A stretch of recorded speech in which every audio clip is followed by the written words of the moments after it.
12 জুলাই শুক্রবার। কোটা সংস্কারের দাবিতে ছুটির দিনেও দেশের বিভিন্ন বিশ্ববিদ্যালয় ও কলেজ ক্যাম্পাসে বিক্ষোভ করেন শিক্ষার্থীরা। ঢাকা বিশ্ববিদ্যালয়ে মিছিল শেষে শিক্ষার্থীরা শাহবাগ মোড়ে অবরোধ করেন। রেলপথ অবরোধ করেন রাজশাহী বিশ্ববিদ্যালয়ের শিক্ষার্থীরা।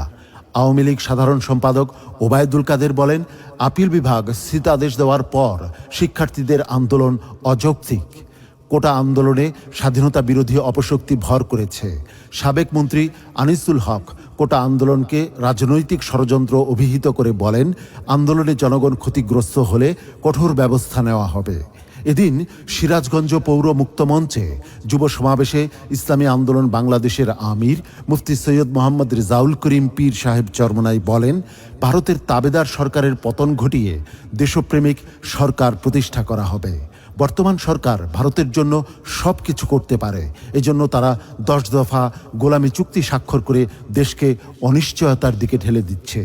কিন্তু সরকারকে মনে রাখতে হবে, দেশপ্রেমিক জনতা জেগে উঠলে এদেশে তাবেদার সরকার টিকতে পারবে না। এদিন ময়মনসিংহের এক সমাবেশে ইসলামী আন্দোলন বাংলাদেশের সিনিয়র নায়েবে আমির মুফতি সৈয়দ মোহাম্মদ ফয়জুল করিম বলেন, সরকার মুক্তিযুদ্ধ আর মুক্তিযুদ্ধ বিরোধী শব্দ দিয়ে দেশের নাগরিকদের মাঝে বৈষম্য তৈরি করে রেখেছে।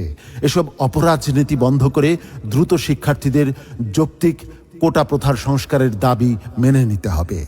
কোটা ব্যবস্থার যৌক্তিক সংস্কারের দাবিসহ বিভিন্ন দাবিতে পল্টনে বিক্ষোভ মিছিল করে ইসলামী যুব আন্দোলন বাংলাদেশ।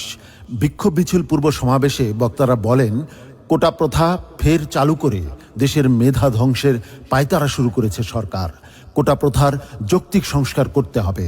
আমরা কোটা বিরোধী আন্দোলনে সমর্থন প্রকাশ করছি।